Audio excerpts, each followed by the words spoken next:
Welcome back to Design Emergency, the podcast where co-founders Alice Rosthorn and myself, Paola Antonelli, prove to the world that design is a force to be reckoned with and a fundamental actor in any attempt to make the world a better place for all. And today we are online with another fabulous designer, Anjali Singhvi. Welcome to Design Emergency, Anjali. Thank you so much for having me. Anjali is a reporter and senior staff editor for spatial investigations at the New York Times. And by doing so, she covers a really wide range of topics and specializes in investigative visual journalism. With her work, she explains really complex phenomena to an audience as wide as possible. So she is a designer to the core. She's an expert in forensic 3D reconstructions of crime scenes and digital investigations. Just like me, and just like so many of the people that we had on the podcast, she's trained as an architect, and she holds a master's degree in urban planning and urban analytics from Columbia University in New York. And at Columbia, she was actually part of the Center for Spatial Research that is very dear to me. We actually have in the collection of the Museum of Modern Art several of their work.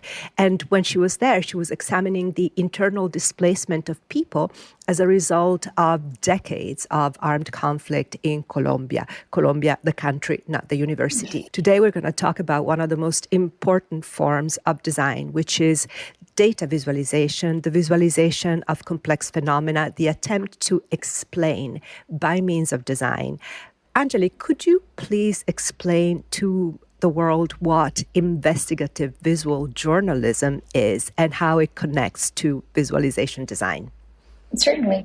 Thank you so much for the introduction. So investigative visual journalism is a fairly new discipline in journalism that combines traditional investigative reporting techniques with digital forensic and spatial analysis of evidence. It involves using a lot of open source visual materials such as photos, videos, data, drawings, architectural plans to explain complex stories and to reconstruct a news event. For the work we do at the Times, we use a lot of 3D modeling at the core of our investigations to deconstruct the exact moment in space and time and to show readers what happened, where, and how.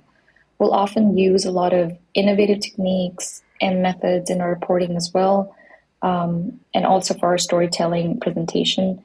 The goal is to hold the people in power accountable and to give our readers a greater visual understanding of a news event. So what makes an architectural background so useful and so important for this kind of discipline? My background in architecture and like some of my colleagues who are also on my team, it really helps in getting a good and quick spatial understanding of a space, a news event took place or where a crime scene happened that we're trying to investigate. Also being able to read architectural drawings and plans is really, really helpful because then we're able to interview experts and engineers about based on the things that we can read, we're able to read. Can you please give us an example of an investigative reporting essay in which you used really your skills as an architect to gather the data? I think, for instance, the Bronx fire you mentioned was very architecturally intense. Yeah, certainly. So the Bronx fire was a project about an apartment fire that had started in a multi-story building in New York. And it had killed 17 people, and it was one of the deadliest fires in the city in a long time. And it was interesting to investigate and a good target for us because the fire had actually started on the lowermost floor of the building, and it hadn't really left that area. So it was pretty much contained, but a lot of people died due to smoke inhalation and not the actual fire. So we wanted to investigate what had really happened and why did people die. And so we got floor plans of the buildings and worked with fire scientists really closely who helped us figure out and create a 3D smoke simulation that showed us the most likely path of the smoke that killed so many people. This building was also particularly complex in its design. So It only had corridors on every other floor, for example. And so we were trying to understand how the staircases worked. We weren't able to get access to the site for the majority of the duration of the project. And so without getting actual access to the site, we only had floor plans and certain photos and videos to tell us how the building was built and where the pathways led to, and how the staircases were stacked. I remember working with a lot of residents of the building to map the actual layout of the apartments and the apartment numbers as well. And that was important because, there's small things like they will skip I and O's, for example. So when apartment I's and O's just, don't exist. And in interviewing residents and corroborating, we were able to figure out the exact location of the apartments. And I mentioned this because later on in the project, we were able to get 911 call data. So we had audios from 911 calls for, I think, over 100 calls or something that described the scene that was happening. And they all mentioned their apartments. So when you sort of pair those together, we were able to see exactly where this call was coming from. And we were able to map that on our 3D model. And we found that the smoke had actually reached the top floor within minutes of the beginning of the fire. And by the way, we're talking about very visual essays. So I would like to remind you that you can find images to accompany this interview in our Instagram feed, design.emergency. I think that one of the first time when the world of architecture was confronted with this relatively new discipline, or at least new to us, discipline of forensic architecture, was when forensic architecture about 10 years ago showed at the Venice Biennale. Forensic architecture is based in Goldsmiths University, and it's similar to the lab at Columbia University. So is this a new discipline, this visual investigation journalism? Certainly, it's certainly new, or I would say not really new anymore, but certainly a new kind of discipline in journalism because it involves a lot of open source visual materials and user generated content, which we're seeing a lot more of on the social media platforms. And so using all of that in the reporting itself and like using new techniques and innovative techniques to report and to investigate the evidence is I would say new. It does combine traditional investigative reporting as well. So you're not you're always going. You're trying to you're on the ground reporting. You're talking to witnesses, residents, all of that. All like that is not going away. That exists, and then on top of that, it combines additional layers of reporting using the open source visual evidence to reconstruct an event. So another great example that you mentioned to me is the collapse of the 12-story condominium in Miami, in Surfside. That was like in June 2021, and it was a real disaster because there were dozens of deaths. And I understand that you only had one video for that. So how did you go about reconstructing it in the amazing story that you published in the Times? Yeah, that was a really interesting project. Like you said, we only had one CCTV camera footage, and we like really dissected that footage frame by frame, watched it over 100 times to understand what happened. But it was only one side of the story, just one angle that captured it. So we FOIA'd, we got a full set of floor plans of the building, and we interviewed a lot of engineers and residents to understand how the building was built and how it could have collapsed. The original architects and engineers of the building, they weren't alive anymore, so we couldn't interview them to ask why this building was built this way. So we had to use a lot of the techniques, the investigative techniques that I was talking earlier about to figure out what had happened. We used historic satellite imagery. We created a 3D model based on the drawings itself to explain to readers and map out the different flaws in the building.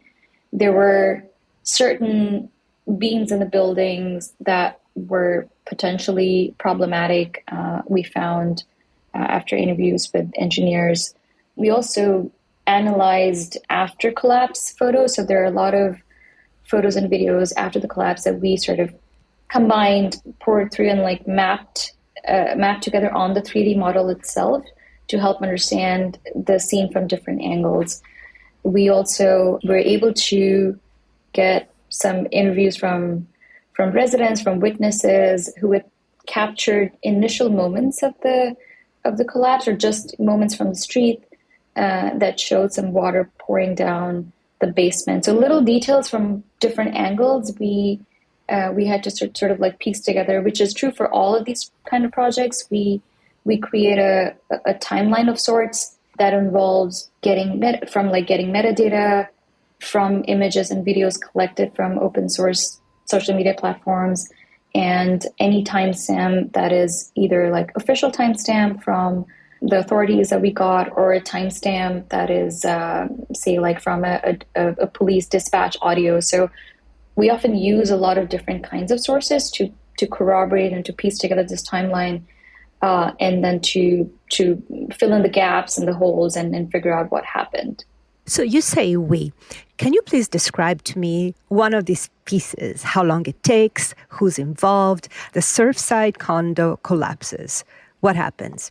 Yeah, so the Surfside condo collapse happened, and immediately me and a few of the reporters started to gather information. This is it's a breaking news, so we responded to the breaking news by some initial articles that were just about written in text. Yeah, mm-hmm. Written with maybe some visual elements about either like an illustration or like a graphic about the floor plan or the building itself, like an aerial image. So that's like a very short term piece that we get out quickly, and then we work towards like a longer term, more investigative story where that can sometimes take a month, 2 months, or even 6 months.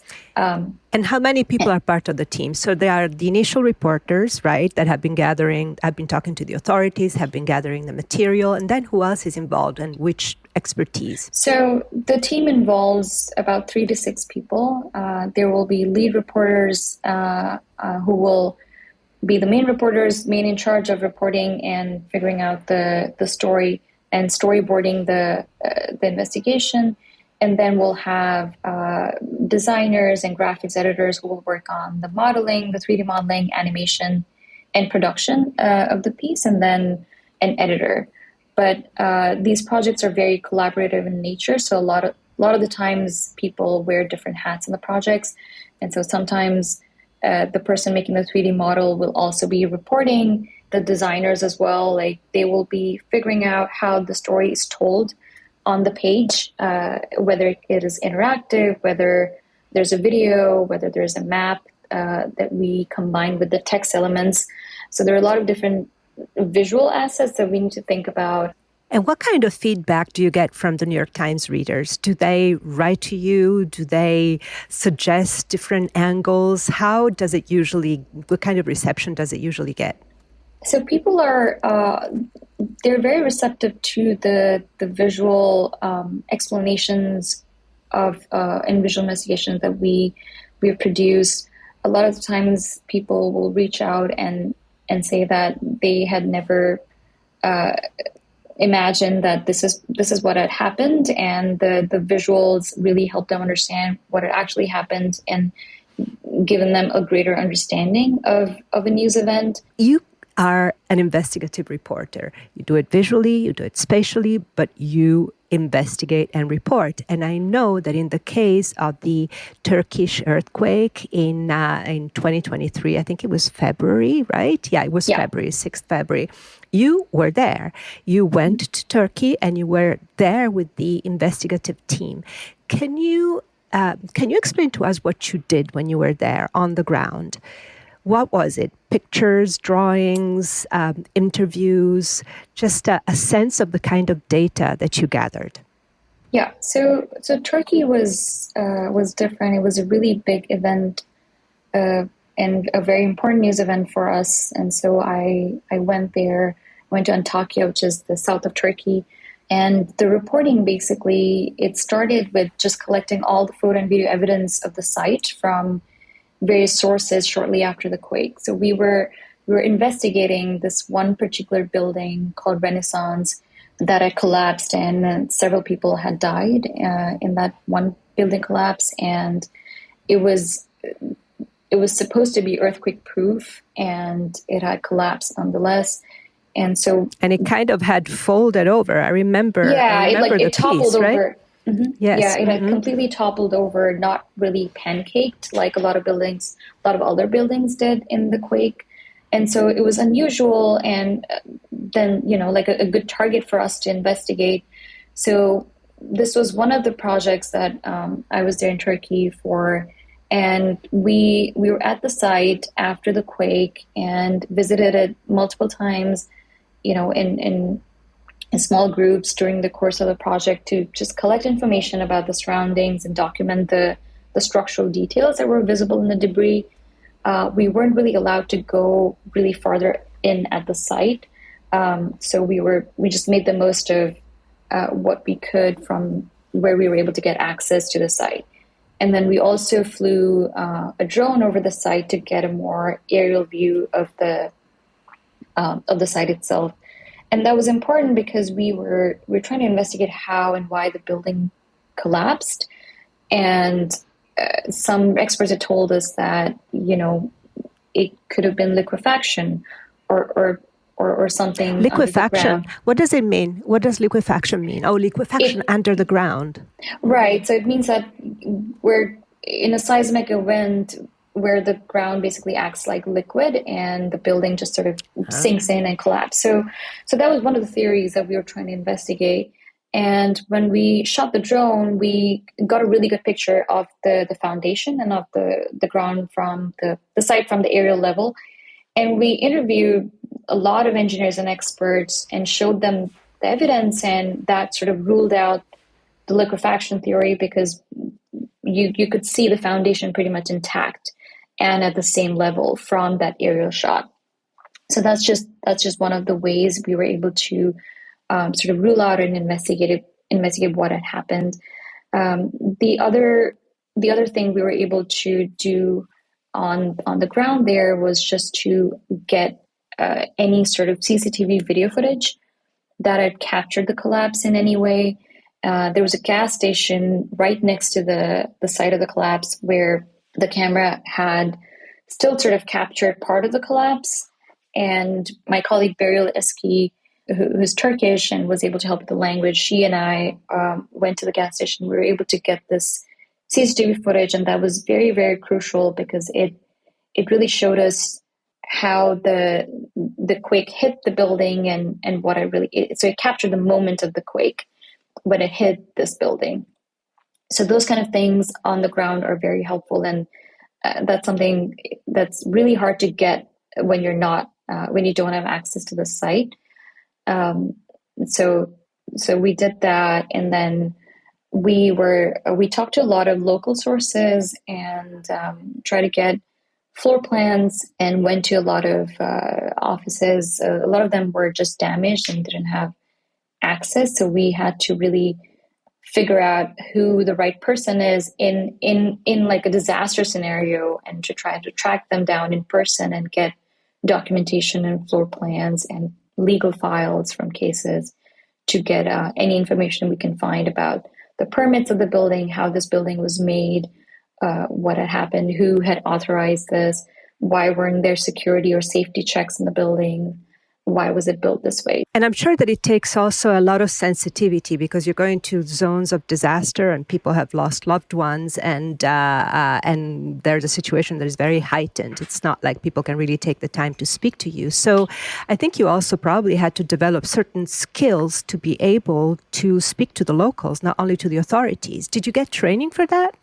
I have done trainings for ground reporting before that involved a lot of different kinds of scenarios, disaster reporting, which was this one, and just, like if you're covering wildfires, what you should and shouldn't do, those kind of things.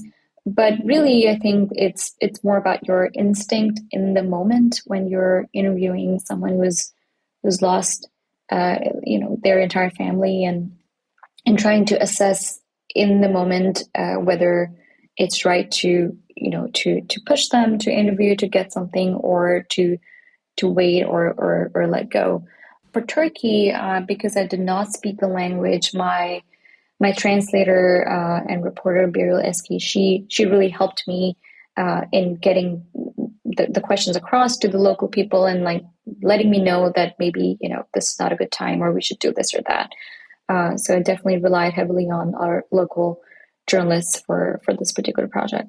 And in order to make that happen, I mean, of course, you wanted to be an architect and then you were rerouted, but there needs to be also a passion for journalism. I was an urban planning student at Columbia, and I think that was the first time I had sort of become aware of this kind of work that the Times was doing. And I had not really realized before that that someone with my skills could actually be useful in the newsroom.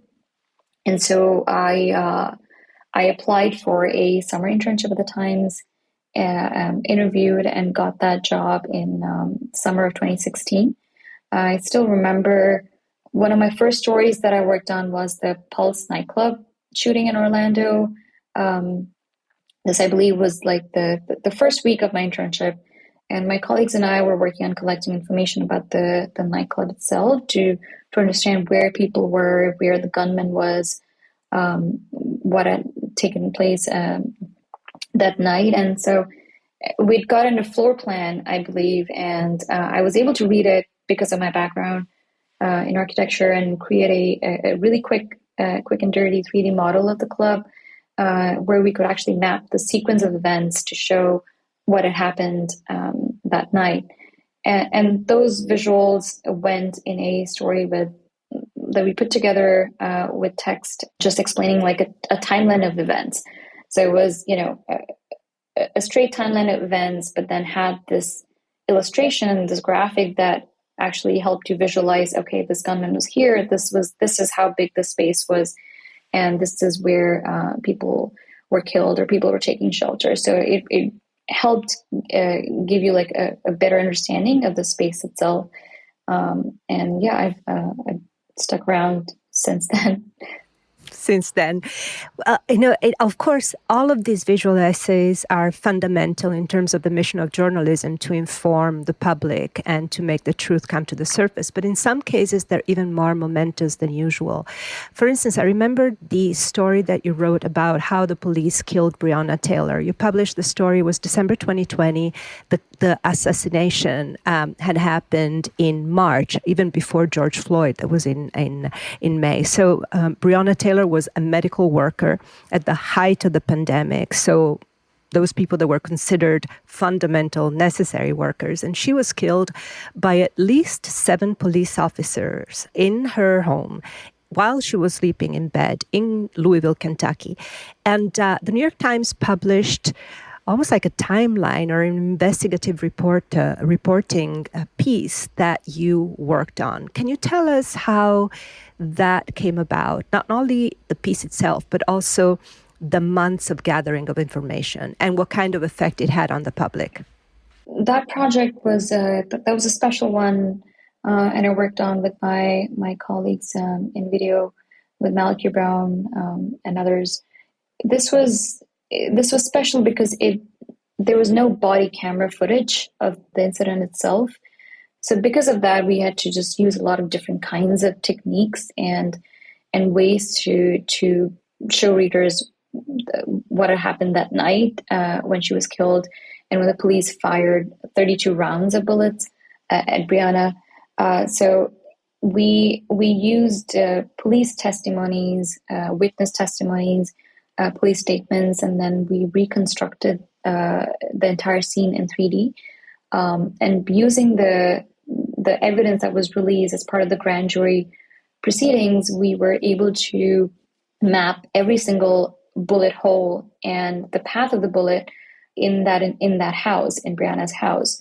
So we did not have any body cam footage, like I said, but we had a lot of other evidence for this particular story. We had transcripts of interviews. We had a video from the SWAT team that had gone in right after she was killed. We had the autopsy report. We had 911 calls and an FBI ballistic report. So we try to piece everything, all the spatial information. We try to extract all of that from these different kind of evidence materials and then map that on a 3D model. We also use some details from I believe it was like a real estate website that had a 360 tour of an apartment that was similar to Brianna's, but that sort of like gave us like a good walkthrough of what that space was like, and that again like helped us model it better and like visualize what was where. It was a tough story to work on. And we had to really be careful about not showing anything that we didn't know, or that because there was no footage, right?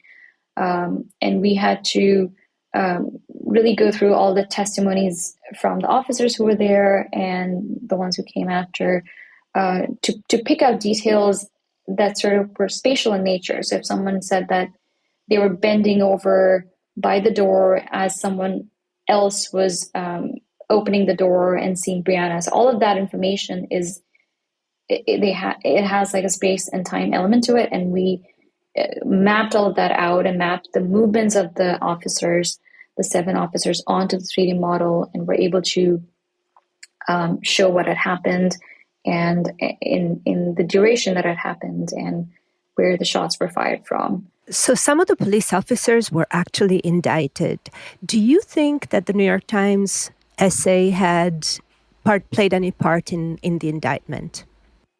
It certainly was a full and comprehensive account of that incident that night, and really captured the scene from a lot of different angles. And like I said, in absence of body cam footage, the 3D modeling really allowed us to show what happened, and it's a really good example to show how powerful visual evidence and investigation using 3D modeling and open source evidence can be.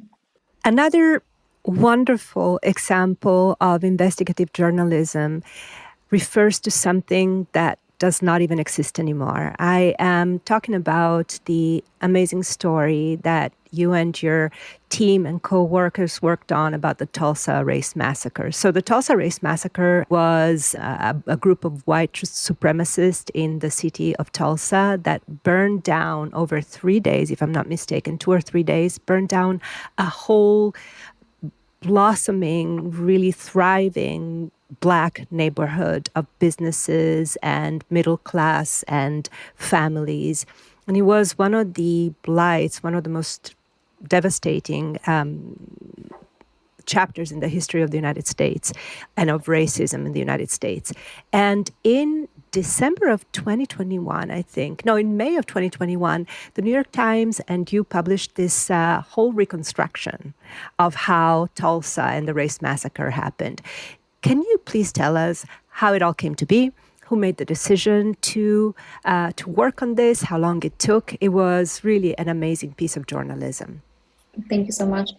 Yeah, so my colleague Yulia and I, we started reporting on this project. I believe it was just the 2 of us in the beginning, and we were trying to just see what's out there. So we started with just reading books about the incident. I also actually did not know about the Tulsa Race Massacre, so it started off with reading accounts, reading books, and just getting an understanding of what this neighborhood Greenwood was like. What was it in relation to the rest of Tulsa, and what kind of businesses were there? It was a really thriving, self-sufficient Black neighborhood that was completely destroyed. So that's how we sort of started getting a good understanding of what had been done about the massacre and what was out there. And then we knew that we wanted to tell the story spatially. And so we combined archival reporting, data analysis, and also 3D modeling to bring it back to life, so to bring Greenwood back to life.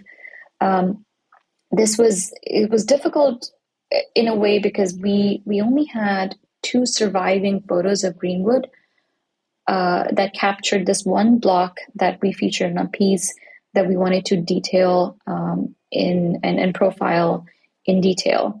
It was the Greenwood Avenue where a lot of the businesses had been, and a lot of it was like the heart of Greenwood, this one avenue, and we wanted to really showcase that for our readers.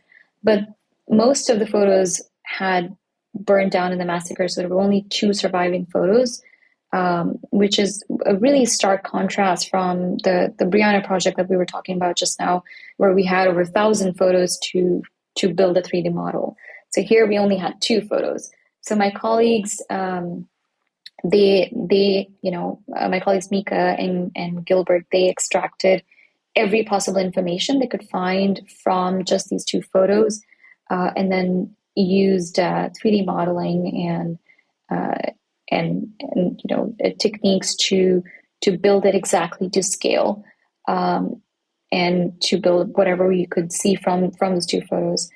And a big part of this project was archival reporting, which is something we don't normally do in our newsroom or like in our projects, because news is always like forward looking, and we're like always covering the news that is ongoing, but this incident happened 100 years ago.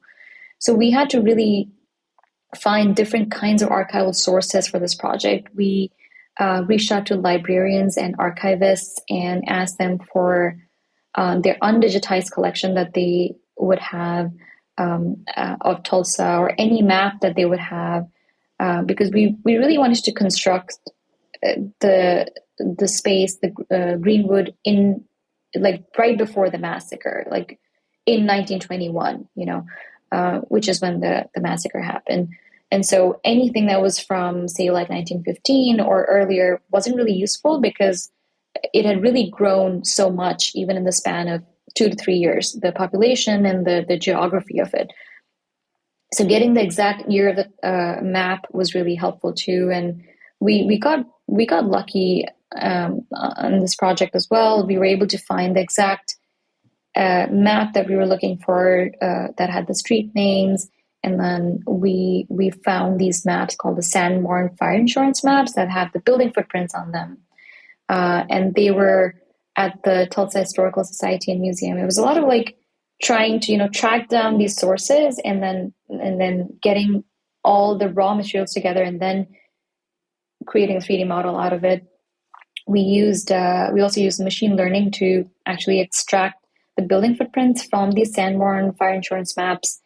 And then we created a tool to enter individual heights of the building, because we wanted an actual hierarchy in our model to show people that this was downtown Tulsa and this is Greenwood, across the railway tracks. So very different kind of reporting for this project, for sure. And also corroboration was very difficult and interesting.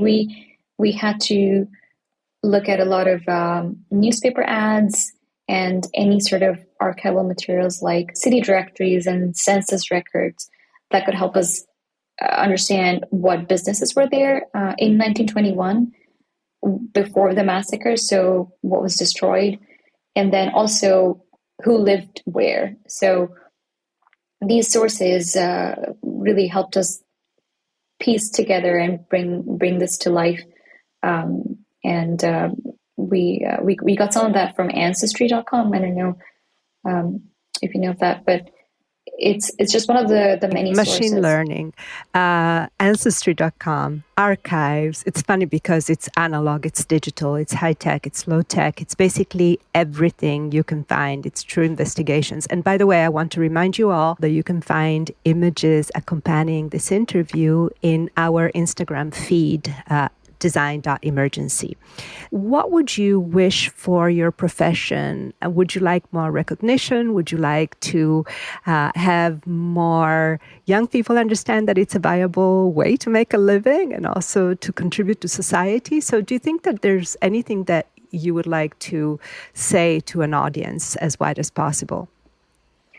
I would say that it's journalism and the role of open source reporting is just more and more important uh, now more than ever, and the role of citizens in journalism as well, especially. So, a lot of these projects that I talked about, they were made possible because of the open source materials that were uploaded by the citizens, by the people who are just regular people, but they're